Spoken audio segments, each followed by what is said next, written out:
നമസ്തേ. കാഴ്ചകളെന്നും വ്യത്യസ്തമാണ്. പൊന്നോണനാളിലെ കാഴ്ചകൾക്ക് വർണ്ണങ്ങളും ഏറെയാണ്. സ്വാഗതം കാഴ്ചപ്പതിപ്പിന്റെ പുതിയ അധ്യായത്തിലേക്ക്. ഓണത്തെ വരവേൽക്കാനൊരുങ്ങി പാലക്കാട് പല്ലശ്ശേനിയിലെ മണ്ണുകൊണ്ടുള്ള മാവേലികൾ അഥവാ മാത്തോര് ഒരുങ്ങി. കണ്ണന്നൂർ പാടത്ത് കുമ്പാരം സമുദായക്കാരാണ് മണ്ണുകൊണ്ട് മാവേലി നിർമ്മിക്കുന്നത്. ഓണം അടുത്തതോടെ ആവശ്യക്കാർ ഏറെയാണ് മാവേലിക്ക്.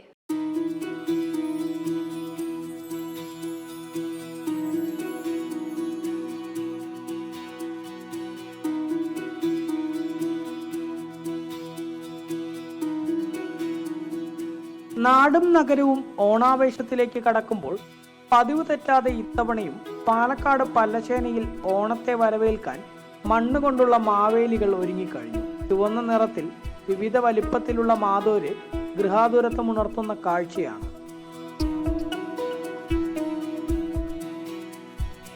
അരിയുടുക്കും താഴികക്കുടവും 3 സെറ്റ് മാവേലിയും 4 കാവൽക്കാരും അടങ്ങുന്നതാണ് ഒരു സെറ്റ് മാവേലി. 200 രൂപ മുതൽ 350 രൂപ വരെയാണ് ഇതിന്റെ വില.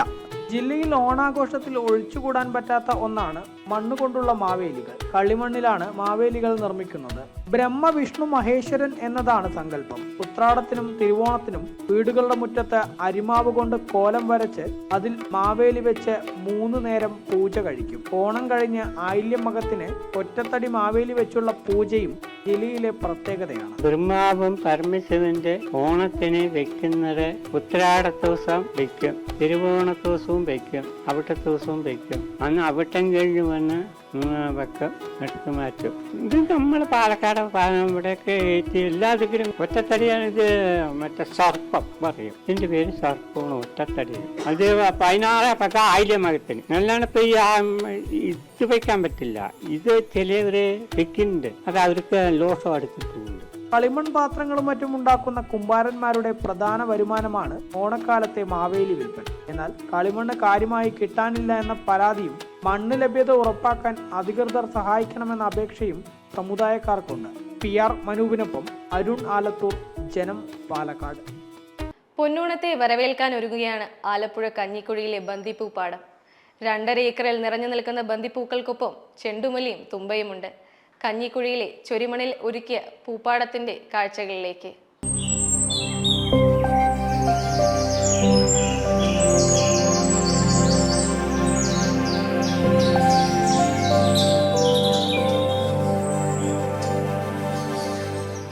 ചേർത്തല 11-ാം മൈലിനടുത്താണ് കർഷകനായ സുനിലിന്റെ പൂപ്പാടം. മഞ്ഞയും ഓറഞ്ചും ഇളം മഞ്ഞ നിറവുമുള്ള ബന്ദിപ്പൂക്കൾ. അത്തം മുതൽ വിളവെടുക്കുന്നതിനായി 2.5 മാസം മുമ്പാണ് ബന്ദി തൈകൾ നട്ടത്. ഇനി ഉത്രാടം വരെ ഈ പൂക്കൾക്ക് ആവശ്യക്കാരേറെയാണ്.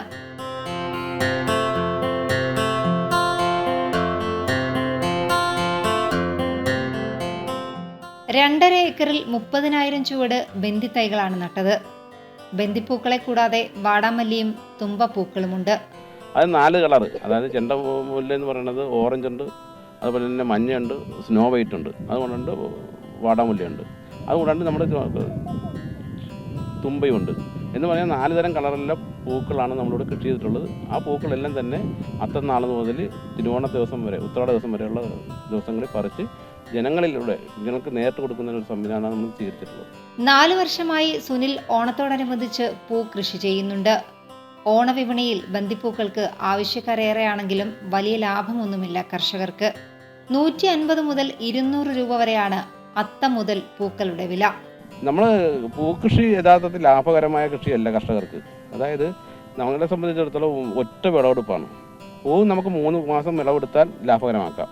പക്ഷേ ഒറ്റ വിളവെടുപ്പോടു കൂടി നമ്മൾ ഈ അംഗം വിടുകയാണ്. കാരണം വെച്ചാൽ നമ്മളെ സംബന്ധിച്ചിടത്തോളം ഈ പൂക്കൾക്ക് വലിയ മാർക്കറ്റ് ഉണ്ടാകുന്നത് ഈ ഓണത്തിനാണ്. പിന്നീട് വരുന്ന ദിവസങ്ങളിൽ കച്ചവടക്കാർ നമ്മുടെ പൂക്കൾ എടുക്കത്തില്ല. പച്ചക്കറി എടുത്താൽ പോലും തമിഴ്നാട്ടിൽ നിന്ന് വരുന്ന പൂവിന് 10 രൂപയും 20 രൂപയായിരിക്കും. അപ്പോൾ നമുക്ക് കച്ചവടക്കാർക്ക് കൊടുത്ത് നമുക്കത് ലാഭകരമാക്കാൻ പറ്റത്തില്ല.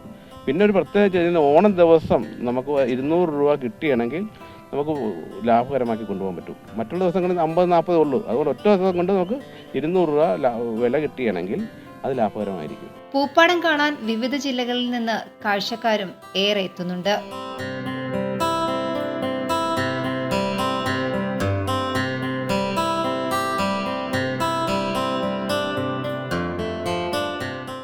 ജനം, ആലപ്പുഴ. അത്തം 10 പൊന്നോണം. അത്തം മുതൽ തിരുവോണം വരെയുള്ള ഓരോ ദിനങ്ങളുടെയും പ്രത്യേകത വിവരിക്കുകയാണ് വേദപണ്ഡിതൻ ആചാര്യ ഗോപാലകൃഷ്ണ വൈദിക്. ഇന്ന് ചിത്തിര ദിനത്തിലെ പ്രത്യേകത, പൂക്കളത്തിലെ പൂവുകൾ ഏതെല്ലാം എന്നിവ ഇന്ന് കേൾക്കാം. എല്ലാവർക്കും നമസ്കാരം. നമ്മൾ ഇന്നലെ മനസ്സിലാക്കിയതുപോലെ നമ്മൾ അധികം ശ്രദ്ധിക്കാത്ത ചില കാര്യങ്ങളാണ് ഈ ഒരു പരമ്പരയിൽ തിരുവോണം വരെ കൊണ്ട് നമ്മൾ മനസ്സിലാക്കുന്നത്. അപ്പോൾ ഈ അത്തച്ചമയത്തിന് കുലശേഖരനുമായി ഒരു ബന്ധമുണ്ട്. വിജയാഘോഷം നടക്കേണ്ടത് എപ്പോൾ എന്ന് തീരുമാനിക്കുന്നതിന് മുൻപ് കൊച്ചി രാജാക്കന്മാരുടെ മനസ്സിൽ എത്തിയത് കുലശേഖര ആൾവാരാണ്. അപ്പോൾ കുലശേഖര ആൾവാരും തിരുവോണവുമായി ബന്ധമുള്ളതുകൊണ്ടാണ് അത്തം നാളിൽ അത്തച്ചമയ ഘോഷയാത്ര അവർ തുടങ്ങുന്നതെന്നാണ് ഗുരു എന്നോട് പറഞ്ഞത്. ഗുരു നിത്യചൈതന്യ എഴുതിയ നിങ്ങൾക്കറിയാമല്ലോ, ഗുരു നടരാജഗുരുവിൻ്റെ ശിഷ്യനാണ്. നടരാജഗുരു നാരായണ ഗുരുദേവൻ്റെ ശിഷ്യനുമാണ്. അപ്പോൾ അദ്ദേഹം വെറുതെ പറയില്ല എന്ന് നമുക്ക് വിശ്വസിക്കാം. അപ്പോൾ കുലശേഖര വർമ്മനിൽ നിന്നാണ് ആ പ്രേരണ വരുന്നത്.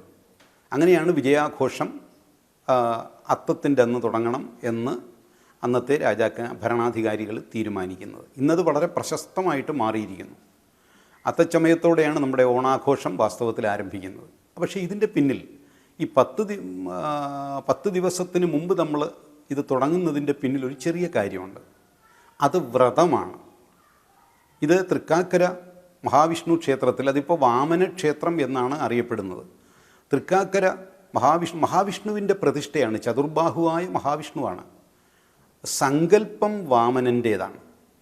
അപ്പോൾ മഹാവിഷ്ണുവിൻ്റെ ഈ തൃക്കാൽക്കരയിലെ ക്ഷേത്രവുമായി കുലശേഖര ആൾവാരിന് വലിയ ബന്ധങ്ങളുണ്ടായിരുന്നു. അദ്ദേഹം പറഞ്ഞല്ലോ, വൈഷ്ണവ ഭക്തനായിരുന്നു, സിദ്ധനായിരുന്നു, ആൾവാർ ആയിരുന്നു. വിഷ്ണു ഭക്തിയിൽ ആഴ്ന്നവർ എന്ന അർത്ഥത്തിലാണ് അവരെ ആൾവാർമാർ എന്ന് വിളിക്കുന്നത്. അപ്പോൾ 10 ദിവസത്തെ ഓണത്തിന് സമാപിക്കുന്ന രീതിയിൽ 10 ദിവസത്തെ വ്രതമാചരിക്കുന്ന ഒരു രീതി അക്കാലത്ത് ഉണ്ടായിരുന്നു. ഇത് നമ്മൾ അധികം കേട്ടിട്ടില്ലാത്ത കാര്യമാണ്. ഞാനിത് പിന്നീട് 80കളിൽ തന്നെ തൃക്കാക്കര വാമന ക്ഷേത്രത്തിൽ ചെന്ന് അവിടുത്തെ ശാന്തിക്കാരനോട് ചോദിച്ചപ്പോൾ അദ്ദേഹം പറഞ്ഞു, എനിക്ക് അതിനെക്കുറിച്ച് വ്യക്തമായ ധാരണയില്ല. അങ്ങ് വൈകുന്നേരം വരാമെങ്കിൽ വളരെ പ്രായമായ ഒരു പൂജാരി ഉണ്ട്, അദ്ദേഹം വൈകുന്നേരം വരും, അദ്ദേഹത്തോട് ചോദിച്ചാൽ അറിയാം എന്ന് പറയുകയും ഞാൻ വൈകുന്നേരം ചെല്ലുകയും ഈ പ്രായമായ പൂജാരി, അദ്ദേഹത്തിനൊരു 10-80 വയസ്സിൽ മേൽ വരും എന്നാണ് എൻ്റെ ഓർമ്മ, അദ്ദേഹത്തോട് ചോദിക്കുകയും ചെയ്തപ്പോൾ അദ്ദേഹം പറഞ്ഞു, ഉണ്ട്, അത്തം മുതൽ വ്രതം ആരംഭിക്കുന്നുണ്ട്, തിരുവോണത്തിനാണ് അതിൻ്റെ സമാപനം വരിക. അപ്പോൾ ഈ 10 ദിവസം പൂക്കളമിട്ട് മുറ്റത്ത് തൃക്കാക്കരയപ്പനെ പ്രതിഷ്ഠിച്ച് ആരാധിക്കുന്നു. അപ്പോൾ തൃക്കാക്കരയപ്പനെ പ്രതിഷ്ഠിച്ചതിന് ശേഷം മണ്ണുകൊണ്ടുണ്ടാക്കിയ തൃക്കാക്കരയപ്പൻ്റെ പ്രതിഷ്ഠ നടുവിൽ വെച്ചതിന് ശേഷം അതിന് ചുറ്റിനുമായി 10 അടരുകൾ ലേയേഴ്സായിട്ടാണ് പൂക്കളമിടുക. അങ്ങനെ പൂക്കളമിട്ട് ഒരു ചെറിയ വിളക്ക്, ഒരു ഇടിഞ്ഞിൽ പോലെ ഒരു വിളക്ക് കൊളുത്തി വെച്ച് തൃക്കാക്കരപ്പന് പൂജ തുടങ്ങുകയാണ്. അപ്പോൾ അത്തത്തിനാണ് ഇത് തുടങ്ങുന്നത്. അപ്പോൾ ഓരോ ദിവസവും ഈ ദീപം ഒഴിയുന്നത് അത്തം ദിവസം ഏറ്റവും പുറത്തെ ലെയറിനാണ് ഒഴിയുക. അപ്പോൾ അത്തത്തിൽ നമ്മൾ പുറത്തെ ലെയറിന് ഒഴിഞ്ഞു കഴിഞ്ഞു. ഇന്ന് ചിത്തിര അല്ലെങ്കിൽ ചിത്ര ആണല്ലോ നക്ഷത്രം. ഇന്ന് 2ാമത്തെ ലെയറിനാണ് നമ്മൾ ഇടിഞ്ഞിൽ ദീപം ഒഴിയുക. 2ാമത്തെ ലെയറിന് ഒഴിഞ്ഞതിന് ശേഷം തൃക്കാക്കരയപ്പൻ്റെ പ്രതിഷ്ഠയ്ക്കും ഒഴിയുന്നു. അതിൻ്റെ രഹസ്യങ്ങളിലേക്ക് നമുക്ക് നാളെ പോകാം. ഇപ്പോൾ ഇത്രയും ആവട്ടെ. പോലീസ് സ്റ്റേഷനും ചെണ്ടുമല്ലി പൂക്കളും തമ്മിൽ എന്താണ് ബന്ധം? ആലോചിക്കേണ്ട മനോഹരമായ ബന്ധം തന്നെയാണ്. അതറിയണമെങ്കിൽ കോഴിക്കോട്ടെ ചെമ്മങ്ങാട്ടേക്ക് പോകണം എന്ന് മാത്രം.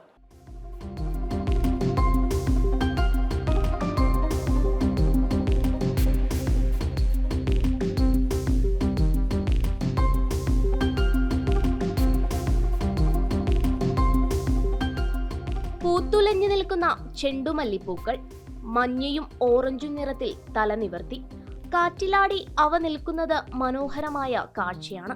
കർഷകരെല്ലാം കാക്കിയിട്ടവരാണ് എന്നതാണ് കാഴ്ചയെ വ്യത്യസ്തമാക്കുന്നത്. ചെമ്മങ്ങാട് പോലീസ് സ്റ്റേഷൻ വളപ്പാണ് കാണുന്നവർക്ക് കൗതുകവും അതിശയവും പകരുന്നത്. ഓണത്തിന് നിറമുള്ളതാക്കാനാണ് ഈ പൂക്കളൊക്കെയും. അത്തം നാളിലാണ് വിളവെടുപ്പ്. സിറ്റിയിലെ പോലീസ് സ്റ്റേഷനെല്ലാം അത്യാവശ്യം തിരക്കുള്ളതാണ്. കാട് കയറി കിടന്നൊരു സ്ഥലമാണ്. മൊത്തം കൊതുകും മറ്റ് ഇഴജന്തുക്കളുമായിട്ട് നമുക്ക് ശല്യം ഉണ്ടായിരുന്നൊരു സാഹചര്യത്തിൽ എന്ത് ചെയ്യാൻ പറ്റുമെന്നുള്ള ചിന്തിച്ചപ്പോഴാണ് നമുക്ക് കൃഷിയിലേക്ക് നോക്കാമെന്ന് പറഞ്ഞപ്പോൾ വെറൈറ്റി ആയിട്ട് വ്യത്യസ്തമായിട്ടൊരു ഇതായിക്കോട്ടെ എന്ന് വിചാരിച്ചിട്ടാണ് പൂക്കൃഷി നടത്താമെന്ന് പറഞ്ഞത്. തീർച്ചയായിട്ടും പൂക്കൾ നമുക്ക് വളരെയധികം സന്തോഷം തരുന്നൊരു ഇതാണ് പൂക്കൾ. സ്റ്റേഷൻ വളപ്പിലെ കാടുമൂടിക്കിടന്ന സ്ഥലം എങ്ങനെ ഉപയോഗപ്പെടുത്താമെന്ന ചിന്തയാണ് പൂക്കളിലേക്ക് എത്തിച്ചത്. എല്ലാവരും നിറഞ്ഞ മനസ്സോടെയാണ് ഇതിനായി ഒത്തുചേർന്നത്. പൂക്കൃഷി എന്ന് പറഞ്ഞാൽ നമ്മുടെ നാട്ടിൽ നമ്മളെ ഏട്ടന്മാരൊക്കെ ചെയ്തിട്ട് നമ്മൾ കണ്ടിട്ടുണ്ട്. ഞങ്ങളുടെ വീട് വെള്ളന്നൂർ എന്ന് പറഞ്ഞ സ്ഥലത്താണ്. നമ്മുടെ നേന്ത്രവാഴ കൃഷിയും ഈ പൂക്കൃഷിയൊക്കെ അവിടെ ചെയ്തിട്ട് നമ്മൾ കണ്ടിട്ടുണ്ട്. എൻ്റെ ചെറുപ്പം മുതൽക്കേ ഞാനും ഇവനൊക്കെ ഈ കൃഷിയും കാര്യങ്ങളായിട്ട് നടക്കുന്നതാണ്. വീട്ടിൽ ഞങ്ങളെ അച്ഛന്മാരൊക്കെ ഈ കൃഷികളിൽ അത്രയും ചെറുപ്പത്തിലേ അങ്ങനെ തന്നെയാണ്. അപ്പോൾ അതിൻ്റെ പിന്നെ അപ്പോൾ പറഞ്ഞ സാറോട് സംസാരിച്ചപ്പോൾ അങ്ങനെ കാട് മൂടി കിടക്കുന്ന സ്ഥലമല്ലേ, അപ്പോൾ സാറോട് പറയുമ്പോൾ സാറ് ഞങ്ങൾ കട്ട സപ്പോർട്ട് തന്നു. പിന്നെ ഞങ്ങൾ ഇങ്ങനെ എല്ലാ സ്ട്രെസ്സല്ലേ, നമ്മുടെ ജോലി അങ്ങനെയല്ലേ, ആ സ്ട്രെസ്സുള്ള ജോലീൻ്റെ ഇടയ്ക്ക് നമുക്ക് കൃഷിയിലേക്ക് ഇറങ്ങി കഴിഞ്ഞാൽ കുറേ മനസ്സിന് ആനന്ദം കിട്ടും. 2.5 മാസം മുമ്പായിരുന്നു വിത്തിട്ടത്. നട്ടതും നനച്ചതുമെല്ലാം പോലീസുകാർ തന്നെ. ഒഴിവു സമയങ്ങളിൽ മാത്രമല്ല, തിരക്കുകൾക്കിടയിലും പൂക്കൾക്കായി ഇവർ സമയം കണ്ടെത്തിയിരുന്നു. പരീക്ഷണാടിസ്ഥാനത്തിൽ തുടങ്ങിയ പൂക്കൃഷി 100 മേനി സമ്മാനിച്ചതിനാൽ കൃഷി വിപുലമാക്കാനുള്ള തയ്യാറെടുപ്പിലാണ് ഇവർ എല്ലാവരും. തിരക്കുകൾക്കിടയിൽ ഇത്തിരി നേരം നട്ടും നനയിച്ചും കാക്കിയിട്ടവർ തീർത്ത ഈ പൂക്കളുടെ വിളവെടുപ്പ് ഇന്നാണ്. ക്യാമറമാൻ അമലിനോടൊപ്പം ദിസ്ന സുരീഷ്, ജനം, കോഴിക്കോട്. തിരുവാറന്മുളയപ്പന്റെ പള്ളിയോട നിരയിലേക്ക് ഒരു പുത്തൻ പള്ളിയോടം കൂടി. പൂവത്തൂർ പടിഞ്ഞാറകരയാണ് പുത്തൻ പള്ളിയോടം പണിഞ്ഞ് നീറ്റിലിറക്കിയത്. പഴയ പള്ളിയോടം കാലപ്പഴക്കം ചെന്ന് ജീർണിച്ചതിനെ തുടർന്നാണ് കരയിൽ പുത്തൻ പള്ളിയോടം നിർമ്മിച്ചത്.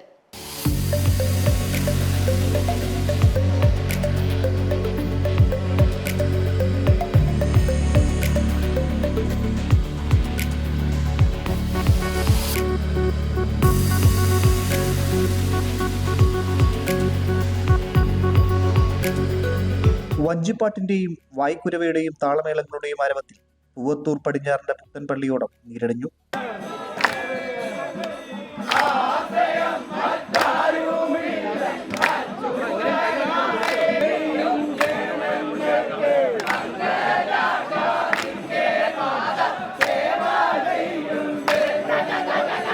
പമ്പയുടെ ഓളപ്പരപ്പിൽ തിരുവാറുമുളയപ്പന്റെ പള്ളിയോട നിരയുടെ അഴകും തലയെടുപ്പും കൂട്ടാൻ പൂവത്തൂർ പടിഞ്ഞാറ് കരയ്ക്ക് ഇനി പുത്തൻ പള്ളിയോടം.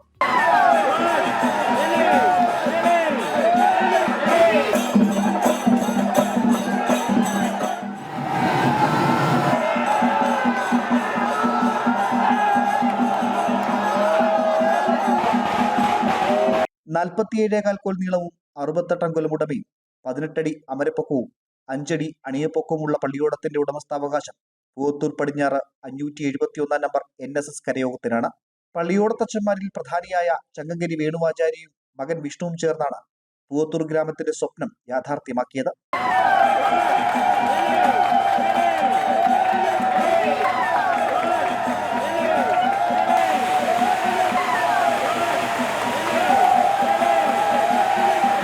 നീരടിയുന്ന പുത്തൻ പള്ളിയോടത്തിന് അകമ്പടി സേവിക്കാൻ മറ്റു പള്ളിയോടങ്ങളും കടവിലെത്തിയിരുന്നു. മിസോറാം മുൻ ഗവർണർ കുമ്മനം രാജശേഖരനാണ് പള്ളിയോടം നിരണയിക്കൽ ചടങ്ങ് ഉദ്ഘാടനം ചെയ്തത്. ജനം, പത്തനംതിട്ട. ഇന്ന് വിനായക ചതുർത്ഥി. മഹാദേവന്റെയും പാർവതീദേവിയുടെയും പുത്രനായ ഗണപതി ഭഗവാന്റെ ജന്മദിനമാണ് വിനായക ചതുർത്ഥിയായി ആഘോഷിക്കുന്നത്. വിഘ്നവിനാശകനായ ഗണപതി ഭഗവാൻ ഭക്തരുടെ മേൽ അനുഗ്രഹം വർഷിക്കുന്ന ഈ ദിനം ഏറെ ആഹ്ലാദത്തോടെ ഭക്തർ കൊണ്ടാടുന്നു. വിഘ്നങ്ങൾ തീർക്കാൻ വിനായകനോട് പ്രാർത്ഥിക്കുക പതിവാണ്. മൂഷികവാഹകനായ ഗണപതി ഭഗവാനോട് പ്രാർത്ഥിച്ചാൽ എല്ലാ വിഘ്നങ്ങളും അകലുമെന്നാണ് ഹൈന്ദവരുടെ വിശ്വാസം. അതുകൊണ്ട് തന്നെ ഗണപതി ഭഗവാൻ വിഘ്നവിനാശകൻ എന്നാണ് അറിയപ്പെടുന്നത്. കേരളത്തിലെ ഗണപതി ക്ഷേത്രങ്ങളിൽ വലിയ പ്രാധാന്യത്തോടെയാണ് ഓരോ വിനായക ചതുർത്ഥി ദിനവും ആഘോഷിക്കുന്നത്. ഗണപതി ക്ഷേത്രങ്ങളിൽ വലിയ ആഘോഷങ്ങളാണ് വിനായക ചതുർത്ഥി നാളിൽ നടക്കുന്നത്. ഈ ദിവസം ക്ഷേത്രങ്ങളിൽ ഗണപതി ഹോമം പതിവാണ്. ഗണപതി വിഗ്രഹങ്ങൾ പ്രത്യേക അനുഷ്ഠാനങ്ങളോടെ പ്രതിഷ്ഠിക്കുകയും പൂജിക്കുകയും ചെയ്യുന്നു. ഗണപതി പൂജയ്ക്കായി താമരയും കറുകപ്പുല്ലും വിശേഷവിധികളോടെ ഉപയോഗിക്കുകയും മോദകം എന്ന മധുരപലഹാരം പ്രത്യേക പൂജകളോടെ തയ്യാറാക്കി ഗണപതിക്ക് മുൻപിൽ സമർപ്പിക്കുകയും ചെയ്യുന്നു. ഗണപതിയുടെ ജന്മനക്ഷത്രം അത്തമായതിനാൽ അത്തം ചതുർത്ഥിയെന്നും ഈ ദിവസം അറിയപ്പെടുന്നു. ഉത്തരേന്ത്യയിൽ ഈ ആഘോഷം ജാതി മത ഭേദമില്ലാതെ ആഘോഷമായി കൊണ്ടാടാറുണ്ട്. പാട്ടും ഘോഷയാത്രകളുമൊക്കെയായി വലിയ ചടങ്ങുകളോടെയാണ് വിഗ്രഹ നിമഞ്ജന പരിപാടികൾ നടക്കുന്നത്. ഗണപതി വിഗ്രഹങ്ങൾ പുഴയിലോ കടലിലോ ഒഴുക്കുന്നതോടെ ആഘോഷങ്ങൾ സമാപിക്കുന്നു. ഭാരതത്തിന് പുറത്തും നിരവധി രാജ്യങ്ങളിൽ ഗണേശ ക്ഷേത്രങ്ങളുണ്ട്. ഹൈന്ദവരെ കൂടാതെ ഇതര മതസ്ഥരും ഗണപതി സങ്കല്പത്തെ ഭക്തിയോടെ നോക്കിക്കാണുന്നു. തിന്മയെ നീക്കി നന്മയെ പ്രദാനം ചെയ്യാൻ വിഘ്നങ്ങൾ തീർക്കണേ എന്ന് നമുക്ക് പ്രാർത്ഥിക്കാം. ന്യൂസ് ഡെസ്ക് ജനം. ലോകമെമ്പാടും വിനായകനായി പ്രാർത്ഥിക്കുമ്പോൾ ഇങ്ങ് തലസ്ഥാനത്ത് ഒരു വീടുണ്ട് ഗണേശനായി. മലയാളത്തിലെ അതുല്യ കലാകാരൻ സൂര്യ കൃഷ്ണമൂർത്തിയുടെ തക്കാട്ടെ ഗണേശത്തിലേക്കൊന്ന് പോയി വരാം. ഇന്ന് വിനായക ചതുർത്ഥിയാണ്. ലോകമെമ്പാടുമുള്ള വിനായക ഭക്തർ വിനായകനെ ആരാധിക്കുന്ന ഇഷ്ട ദിവസം കൂടിയാണ് ഇന്ന് നമ്മളുള്ളത് തിരുവനന്തപുരം തൈക്കാട് ഗണേശത്തിലാണ്. ഗണേശത്തിലേക്ക് എത്താനുള്ള ഒരു കാരണം കൂടിയുണ്ട്. 2000-ഓളം വരുന്ന ഗണപതി വിഗ്രഹങ്ങൾ സൂക്ഷിക്കുന്ന ഒരു അതുല്യ കലാകാരൻ, മലയാളത്തിൻ്റെ പ്രിയപ്പെട്ട സൂര്യ കൃഷ്ണമൂർത്തി സാറിൻ്റെ വീട്ടിലാണ് നമ്മളുള്ളത്. അദ്ദേഹം 2000-ലധികം ഗണപതിമാരെയും ഗണപതി വിഗ്രഹങ്ങളെയും ഇവിടെ ഓരോ ഭാഗങ്ങളിൽ നിന്നും, ഇന്ത്യയിലും ലോകത്തിൻ്റെ വിവിധ ഭാഗങ്ങളിൽ നിന്ന് എത്തിച്ച് സൂക്ഷിക്കുന്നുണ്ട്. അദ്ദേഹത്തോട് തന്നെ ഈ ദിവസം അതിൻ്റെ വിശേഷങ്ങൾ ആദ്യം ചോദിക്കാം. സാർ, ആദ്യം തന്നെ നമസ്കാരം. ഇന്ന് വിനായക ചതുർത്ഥി. അപ്പം ഈ 2000-ഓളം വരുന്ന ഗണപതി എന്ന് മുതലാണ് ഈ ഒരു ഗണപതിയോടുള്ള ഇഷ്ടം, സ്നേഹമൊക്കെ തുടങ്ങി? അത് നമ്മളൊന്നും തീരുമാനിക്കുന്നതല്ലല്ലോ. നമ്മൾ എന്താകണം എന്നുള്ളത് ദൈവത്തിൻ്റെ തീരുമാനമാണ്. We are only actors. The screenplay is written by God. അപ്പോൾ അതുപോലെയാണ് എല്ലാ കാര്യങ്ങളും. അപ്പോൾ നമ്മൾ എന്തുകൊണ്ട് എന്നുള്ളതിന് ഉത്തരമില്ല. കാരണം അങ്ങനെ ആയി. ഞാൻ എന്തുകൊണ്ട് എൻജിനീയറിംഗ് പഠിച്ച ഒരാളൊരു കലാകാരനായി എന്ന് ചോദിച്ചാൽ അതിന് ഉത്തരവില്ല. എല്ലാം ദൈവനിശ്ചയമാണ്. എൻ്റെ അച്ഛനും അമ്മയും ഇട്ട പേര് കൃഷ്ണമൂർത്തി എന്നാണ്. ആ പേരിലല്ല ഞാനിപ്പോൾ അറിയപ്പെടുന്നത്. അതും ദൈവനിശ്ചയമാണ്. അപ്പോൾ ഇതെല്ലാം ദൈവത്തിൻ്റെ കയ്യിലാണ്. നമ്മൾ വെറും ആക്ടേഴ്സ് മാത്രമാണ്. അപ്പോൾ ഇത് 10-35 കൊല്ലമായിട്ട് ഈ ഒരു അടുപ്പമുണ്ട്. ഈ അടുപ്പം വന്നതിന് ശേഷമാണ് പല കാര്യങ്ങളും ഞാൻ മനസ്സിലാക്കിയത്. അതായത് സൂര്യനും ഗണപതിയും അഗ്നിയും ഒന്ന് തന്നെയാണ് എന്നുള്ളത് മനസ്സിലാക്കിയത് പിന്നീടുള്ള വലിയ പണ്ഡിതന്മാരുമായിട്ടുള്ള ഒരു അടുപ്പത്തിൻ്റെ പുറത്ത് അങ്ങനെയാണ് ഞാൻ മനസ്സിലാക്കിയത്. പിന്നെ അവർ പറഞ്ഞു തന്ന ചില പുസ്തകങ്ങളുടെ വായനയിലൂടെയും മനസ്സിലാക്കിയത് ഈ മൂന്നും ഒന്ന് തന്നെയാണ്. സൂര്യനും ഗണപതിയും അഗ്നിയും. ഈ മൂന്നും ഇല്ലാതെ ഒരു യാഗം നടക്കില്ല. അത് നോക്കിയാലറിയാം. നമ്മുടെ പര്യായങ്ങൾ നോക്കുകയാണെങ്കിൽ, എല്ലാം നോക്കുകയാണെങ്കിൽ ഇത് മൂന്നും ഒന്ന് തന്നെയാണ് എന്ന് മനസ്സിലാക്കും. ഗണപതി ഇല്ലാതെ ഒരു യാഗം നടക്കില്ല, പൂജ നടക്കില്ല, ഒരു അമ്പലം ഉണ്ടാവില്ല. ഇത് തന്നെയാണ് എല്ലാത്തിലും. അഗ്നി അതുപോലെ തന്നെയാണ്. പിന്നീടാണ് ഞാൻ മനസ്സിലാക്കിയത് സൂര്യ എന്നുള്ള പേര് എനിക്ക് നാട്ടുകാർ തന്ന പേരാണ്, എൻ്റെ അച്ഛനമ്മയിട്ട പേരല്ല. സൂര്യനൊരു നക്ഷത്രമുണ്ട്, നമുക്കെല്ലാം ഒരു നക്ഷത്രമുള്ളതുപോലെ. അത് എൻ്റെ നക്ഷത്രമാണ് എന്ന് ഞാൻ പിന്നെയാണ് അറിഞ്ഞത്. അപ്പോൾ ഇതിനൊക്കെ ഓരോ കണക്ഷനുണ്ട്. രണ്ടും ഉത്തരമാണ്. സൂര്യൻ്റെ നക്ഷത്രം ഉത്തരമാണ്.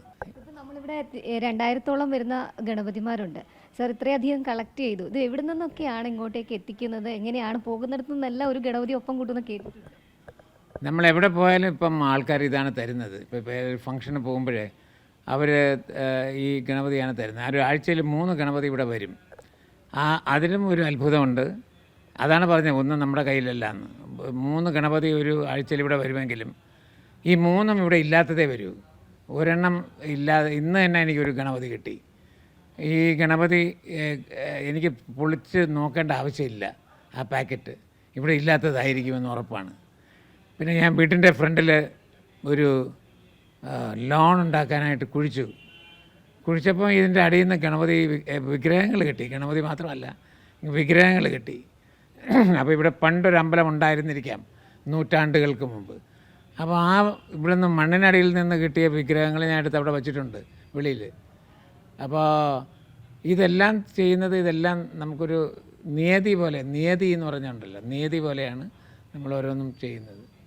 ഗണപതിയുടെ പേരിൽ, വിനായകൻ്റെ പേരിലൊക്കെ അറിയപ്പെടുന്നതിൽ സന്തോഷം, അഭിമാനമല്ലേ? തീർച്ചയായിട്ടും. എനിക്ക് എന്തെങ്കിലും, ഞാൻ കലാരംഗത്ത് പ്രവർത്തിച്ച് എന്തെങ്കിലും ഒരു വിജയം കണ്ടിട്ടുണ്ടെങ്കിൽ അതെൻ്റെ കഴിവുകൊണ്ടല്ല, അത് ഗണപതിയുടെ അനുഗ്രഹം കൊണ്ട് മാത്രമാണ്. ഒക്കെ സമർപ്പിച്ചിട്ടാണ് ഞാൻ പ്രവർത്തിക്കുന്നത്. അതിൽ യാതൊരു സംശയമില്ല. പലരും ചോദിക്കും, ഈ സൂര്യ ഇപ്പോൾ 50 കൊല്ലം തികയാനായിട്ട് ഇനി 1-2 കൊല്ലം കൂടെ ഉള്ളൂ, എങ്ങനെയാണ് തിരുവനന്തപുരത്ത് ഇത്രയും ഒരു വലിയൊരു സംഘടന കെട്ടിപ്പോക്കാൻ അല്ലെങ്കിൽ സൃഷ്ടിച്ചെടുക്കാൻ കഴിഞ്ഞതെന്ന് ചോദിച്ചാലേ നമ്മുടെ ആരുടെയും കഴിവല്ല, ദൈവാനുഗ്രഹമാണ്. അതിൽ ഉറച്ച് വിശ്വസിക്കുന്നു. എന്ത് ചെയ്താലും ദൈവത്തിന് സമർപ്പിച്ചുകൊണ്ട് ചെയ്യുന്നു എന്നുള്ളതാണ് നമ്മുടെ ഇത്.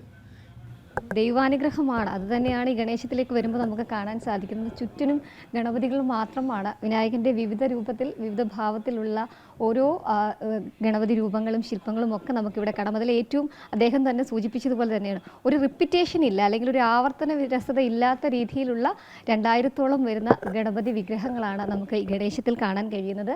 ഈ ചതുർത്ഥി ദിവസത്തിൽ ഇവിടെ ഒരുപാട് പേരാണ് ഈ ഗണപതി കാണാനും ഒപ്പം തന്നെ ഇവിടെ എത്തി ഇതൊക്കെ ഒന്ന് സന്ദർശിച്ച് മടങ്ങാനുമായി എത്തുന്നത്. അത്തരത്തിലെത്തിയ ബോംബെയിൽ നിന്നെത്തിയ ചില ആളുകൾ കൂടി ജനം ടിവിക്കൊപ്പം ചേരുകയാണ്. മാഡം, എങ്ങനെയുണ്ട് ഇവിടെ എത്തിയിട്ട് ഗണപതി കണ്ടിട്ട്? വളരെ ഒരു അനുഗ്രഹമായിട്ടാണ് ഞാൻ കണക്കാക്കുന്നത്. ഇതിനു മുമ്പും മൂർത്തി സാറുടെ വീട്ടിലേക്ക് വന്നിട്ടുണ്ട്. നമ്മളുടെ ഒരു ജ്യേഷ്ഠൻ്റെ ഒരു സ്ഥാനത്തിലാണ് മൂർത്തി സാറെന്നല്ല, ഞങ്ങളുടെ ഒരു ജ്യേഷ്ഠ സ്ഥാനത്തിലാണ്. വളരെ മഹാഭാഗ്യമായിട്ടാണ് കരുതുന്നത്. ഓരോ ഗണപതിയുടെയും ആ ഒരു കലാപരമായിട്ട് വെച്ചിരിക്കുന്നതും ഉള്ളിലേക്ക് കയറി വരുമ്പോൾ തന്നെ നമുക്ക് ആ ഒരു അനുഗ്രഹവും എല്ലാം നമ്മൾ അനുഭവിക്കാറുണ്ട് എല്ലാ പ്രാവശ്യം ഇവിടെ വരുമ്പോഴും. പറയുന്നത് പോലെ തന്നെയാണ്, അത്തരത്തിലൊരു ചൈതന്യം നിറഞ്ഞു നിൽക്കുന്ന ഒരു വീട് കൂടിയാണ് ഇവിടെ എന്നുള്ളതെന്നാണ് ഏറ്റവും ശ്രദ്ധേയമായിട്ടുള്ള കാര്യം. ഈ വീടുകളിൽ വിവിധ ഭാഗങ്ങളിലായി കുറേ അധികം ഗണപതികളെ നമുക്ക് കാണാം. അത് വിവിധ രൂപത്തിൽ വിവിധ ഭാവത്തിലുള്ള ഗണപതികളാണെന്നാണ് ഏറ്റവും ശ്രദ്ധേയമായിട്ടുള്ള കാര്യം. നമ്മളെ ഇത് വീട്ടിലേക്ക് ക്ഷണിക്കുന്നത് തന്നെ ഗണപതിയാണ്. ആ ഗണപതി ക്ഷണിച്ച് നമ്മളെ അകത്തേക്ക് കയറ്റി കഴിഞ്ഞ് ഇതിവിടുത്തെ ഒരു ലിവിങ് റൂമാണ്. ആ വീടിനകത്ത് എത്രത്തോളം ഗണപതികളെ എത്ര വൃത്തിയായി ഭംഗിയായി ഇവിടെ സൂക്ഷിച്ചിട്ടുണ്ട് എന്നുള്ളതിൻ്റെ ഏറ്റവും ഉദാഹരണം കൂടിയാണ് ശ്രീ സൂര്യ കൃഷ്ണമൂർത്തി സാറിൻ്റെ ഈ വീട് എന്നുള്ളതാണ് ഏറ്റവും ശ്രദ്ധേയമായിട്ടുള്ള കാര്യം. പൂജാമുറിയിലുണ്ട് ഗണപതി, ഒപ്പം തന്നെ ലിവിങ് റൂമിൽ ഇത്രയധികം ഗണപതിമാരുണ്ട്. എന്തിനു വേറെ ഇവിടുത്തെ അടുക്കളയിൽ വരെ ഗണപതി ഉണ്ട് എന്നുള്ളതാണ് ആ ഒരു ചൈതന്യം നമ്മളെ ഏറ്റവും കൂടുതൽ ആകർഷിക്കുകയും ചെയ്യുന്നത്. പൂജാമുറിയിൽ പ്രത്യേകമായി തയ്യാറാക്കിയിട്ടുള്ള അല്ലെങ്കിൽ പൂജാമുറിയിൽ കാണാൻ കഴിയുന്നത് കൊട്ടാരത്തിൽ നിന്നും, തിരുവിതാംകൂർ കൊട്ടാരത്തിൽ നിന്നും നൽകിയിട്ടുള്ള ഒരു ഗണപതി വിഗ്രഹമാണ് എന്നുള്ളതാണ് നമ്മൾ കേട്ടിട്ടുള്ളത്. ആ ഗണപതിയാണ് ഇവിടെ അദ്ദേഹത്തിൻ്റെ പൂജാമുറിയിൽ സൂക്ഷിച്ചിരിക്കുന്നത്. അത്തരത്തിൽ വലിയ ചടങ്ങുകൾ ഒപ്പം തന്നെ നമുക്ക് ഈ വീട്ടിലേക്ക് എത്തുമ്പോൾ നമ്മളെ സ്വീകരിക്കുന്നത് ഗണപതി മന്ത്രങ്ങൾ കൂടിയാണ് എന്നുള്ളതാണ് ഏറ്റവും എടുത്തു പറയേണ്ടത്. അത്രയധികം ഗണപതിക്ക് വേണ്ടി അല്ലെങ്കിൽ വിനായകന് വേണ്ടി ഒരു വീട് അത് തലസ്ഥാന നഗരിയിൽ ഇങ്ങനെ തലയെടുപ്പോടു കൂടി നിൽക്കുകയാണ്. ചെറിയ കുഞ്ഞൻ ഗണപതി, നമ്മുടെ കൈകളിൽ ഒതുങ്ങുന്ന ഗണപതി മുതൽ വലിയ 5 അടിയും 6 അടിയും ഉയരമുള്ള ഗണപതി വരെ ഇവിടെ ഉണ്ട് എന്നുള്ളത് മറ്റൊരു സവിശേഷത കൂടിയാണ്. ഒരുപക്ഷെ ഗണപതി വിഗ്രഹങ്ങളെ ഗണപതിയെ ആരാധിക്കുന്ന ഇഷ്ടപ്പെടുന്നവർക്കൊക്കെ അവരുടെ മുന്നിൽ ഒരു ഏറ്റവും വലിയ ഒരു ഗണപതി ഭക്തൻ കൂടിയാണ് സൂര്യ കൃഷ്ണമൂർത്തി എന്നുള്ളത് നമുക്ക് പറയേണ്ടി വരും. ഗണേശത്തിലേക്ക് ഇന്ന് രാവിലെ 6 മണി മുതൽ തുടങ്ങിയ ആ ഒരു കാണികൾക്കായിട്ടുള്ള ആ ഒരു ദർശനം, അല്ലെങ്കിൽ അവർക്ക് വേണ്ടിയിട്ട് ഇവിടെ എത്തി ഗണപതികളെയൊക്കെ കണ്ടു മടങ്ങാനുള്ള അവസരം 12 മണി വരെ ഉണ്ട് എന്നുള്ളതാണ്. 12 മണിക്ക് ഇവിടെ വരുമ്പോൾ അവരെ സ്വീകരിക്കുന്നതും ഇത്രയധികം ഗണപതിമാരാണ്. ഒപ്പം അവർക്ക് വേണ്ടി ഗണപതിയുടെ ഇഷ്ട പലഹാരങ്ങളൊക്കെ അവർക്ക് ഗിഫ്റ്റായിട്ടൊക്കെ ശ്രീ സൂര്യ കൃഷ്ണമൂർത്തി സാർ നൽകുകയും ചെയ്യുന്നുണ്ട്. അത്തരത്തിൽ ഈ ഒരു ഷെൽഫിൽ മുഴുവൻ കാണാൻ കഴിയുന്നത് കുഞ്ഞൻ ഗണപതിമാരെയാണ്. കുഞ്ഞൻ ഗണപതിമാർ ഇവിടെയുണ്ട്. അതൊക്കെ ലോകത്തിൻ്റെ വിവിധ ഭാഗങ്ങളിൽ നിന്ന് ഇവിടെ എത്തിച്ചതാണ്. അത് സാറിന് ഗിഫ്റ്റായിട്ട് കിട്ടിയതുണ്ട്, ഒപ്പം തന്നെ പലരും സാറിന് സംഭാവനകളായി നൽകിയതുണ്ട്, ഒപ്പം കളക്ട് ചെയ്തതുണ്ട്. അതിൽ ഏറ്റവും എടുത്തു പറയേണ്ടത് വയനാട്ടിലെ വനവാസികൾ മുതൽ നെൽസൺ മണ്ടേല വരെ നൽകിയ ഗണപതി വിഗ്രഹങ്ങൾ ഇക്കൂട്ടത്തിലുണ്ട് എന്നുള്ളതാണ് ശ്രദ്ധേയമായിട്ടുള്ള കാര്യം. ഒരു ഗണപതി ഭക്തനാണ് എന്ന് അറിഞ്ഞുകൊണ്ട് തന്നെ അദ്ദേഹത്തിന് വേണ്ടി എവിടെ എത്തിയാലും ഒരു ഗണപതികൾ അദ്ദേഹത്തിനായി നൽകും. ഒപ്പം ഇപ്പോൾ വീടുകളിലേക്ക്, അതായത് അദ്ദേഹത്തിൻ്റെ ഗണേശൻ വീട്ടിലേക്ക് ഒരാഴ്ച തന്നെ 3 ഗണപതികൾ മിനിമം ഇവിടെ എത്തുന്നുണ്ട് എന്നുള്ളതാണ് അദ്ദേഹം ചൂണ്ടിക്കാട്ടുകയും ചെയ്യുന്നത്. എന്തായാലും അത്തരത്തിൽ ഗണപതിക്കായി ഒരു വീട് അത് തലസ്ഥാന നഗരിയിൽ ശ്രീ ഗണേശം എന്ന പേരിൽ തലയെടുപ്പോടുകൂടി നിൽക്കുകയാണ്. ഇത്രയധികം ഗണപതി ആരാധിക്കുന്ന ഒരു മനുഷ്യനൊരു പക്ഷേ നമുക്ക് ചുറ്റിനും ഉണ്ടാകില്ല. അതൊരു അതുല്യ കലാകാരനാണ് എന്ന് എടുത്തു പറയേണ്ടതാണ്. അദ്ദേഹത്തിൻ്റെ ഉയർച്ചയ്ക്കെല്ലാം കാരണം ഗണപതിയാണ് എന്ന് തന്നെയാണ് അദ്ദേഹം വിശ്വസിക്കുകയും ചെയ്യുന്നത്. കാഴ്ചപ്പതിപ്പിന്റെ ഇന്നത്തെ അധ്യായം ഇവിടെ പൂർണ്ണമാകുന്നു. പുതിയ കാഴ്ചകളും വിശേഷങ്ങളുമായി വീണ്ടും കാണാം. നമസ്തേ.